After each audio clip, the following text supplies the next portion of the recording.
Video के English subtitle on करने के लिए CC बटन पर क्लिक करें।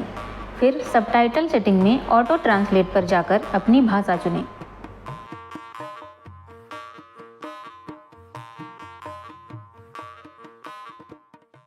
लड़की के साथ ऐसा व्यवहार हुआ कि रूह कांप जाएगी। जी हाँ, मैं आपको बता दूं, ये वाराणसी जिले के जैतपुर थाना अंतर्गत डेलवरिया ग्राम सभा का। वहाँ पे अनुज का कहना है कि 7 साल पहले मेरी शादी हुई थी संजय पांडे से। यहाँ तक कि इतनी हदें पार कर दिया कि लैट्रिन और बाथरूम भी मुझे खिला करके रखते थे लोग। लेकिन क्यों रखते थे?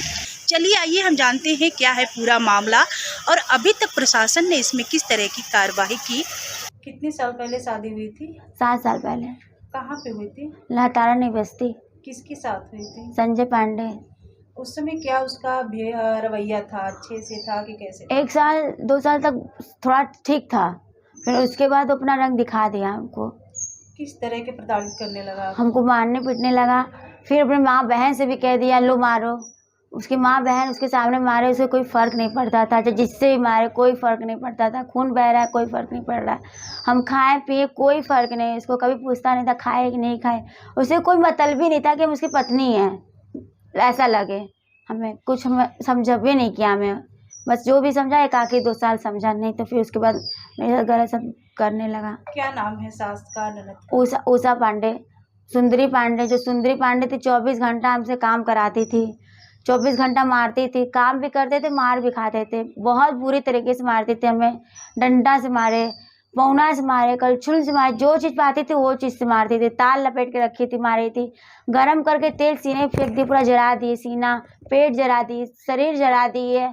अपना गू अपना मुँह हमको ज़बरदस्ती पिलाई है। हम पिए भी हैं, खाए भी हैं उसका गू मुँह।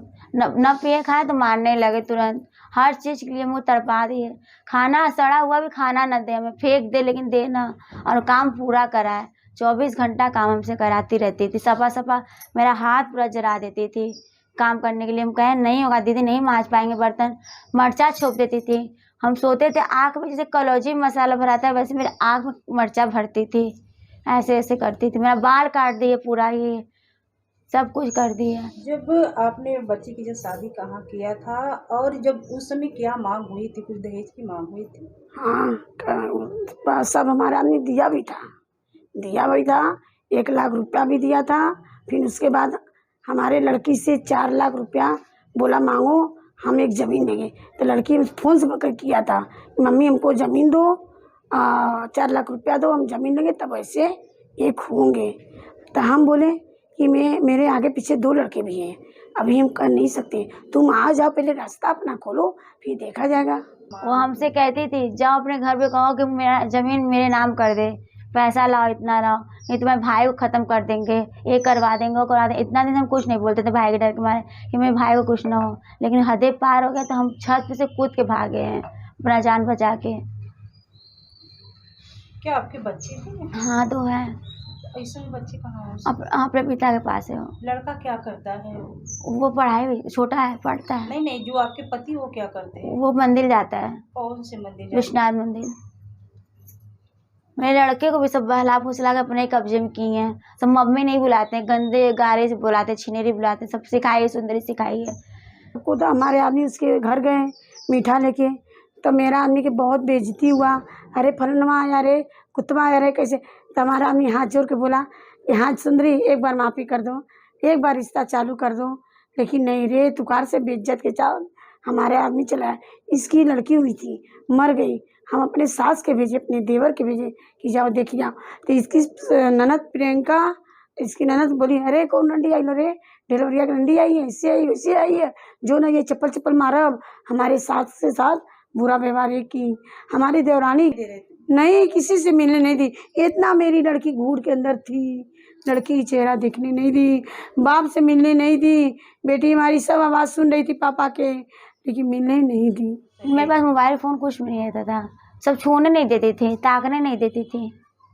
हम घर में कैद करके रखती थी। 24 घंटा नज़र मेरा, प्रियंका जो थी ननद, 24 घंटा हमको बांध के रखती थी और नज़र मेरे पे रहता था कि कुछ कर ना पाए। इसीलिए हम छत पे से कूद के भागे हैं। सीमा जी, इस मामले को लेकर के जिस तरह से आपने उजागर किया है तो क्या कहेंगे, और इतनी दर्दनाक घटनाएं जब लड़कियों के साथ हो रही है तो? देखिए, सबसे पहले तो मैं यही कहना चाहूँगी कि रूह काँप जाएगी अगर जो भी इनकी स्थिति को देखेगा, इनकी हालत को देखेगा। जब मैंने भी देखा था, मुझे भी जब कॉल आया, मैंने इनको देखा तो पता चला कि कोई इस तरीके से हैवानियत कैसे कर सकता है। अपनी उनकी सोच देखो कि खाने को ना देके उनको शौच उसके मुंह में डालना, ये लोग समाज में रहने लायक नहीं है। ये लोग गंदगी फैला रहे हैं। और दहेज के नाम पे आप जो है पसंद करके एक लड़की से शादी करते हो, अपने घर लेके जाते हो और उसकी स्थिति इतनी खराब कर देते हो, कहीं ना कहीं ऐसे लोग समाज में रहने लायक बिल्कुल नहीं है। अंजू पांडे हैं, उनके पति संजय पांडे के खिलाफ दहेज उत्पीड़न मारपीट का था। तो सर, इस मामले में अभी क्या हुआ सर? अभी किस तरह की कार्रवाई, कितने लोगों के तहत कार्रवाई हुई, क्या धारा लगी? मुकदमा लिखा है, विवेचना चल रही है ना, मुकदमा लिखा है, कार्रवाई अपना विवेचना चलेगी। अब विवेचना में जिसके नाम सम्मिलित आएंगे सबके खिलाफ चाहते भेज जाएगी। कल परिवार ने पुलिस कमिश्नर को आवेदन दिया है, वहां से ये आश्वासन दिया गया है कि हाँ, उचित कार्रवाई की जाएगी और उसको दंडित किया जाएगा। हालांकि अभी तक हमारे जैतपुरा थाने पर इसकी कोई सूचना नहीं आई है और सबसे बात भी हुई थी कुछ लोगों की।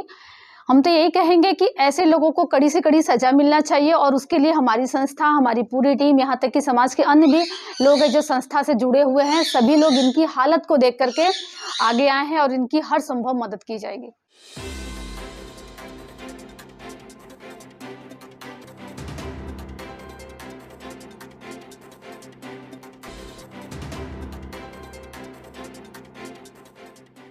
खबर लहरिया, आपकी खबर आपकी भाषा।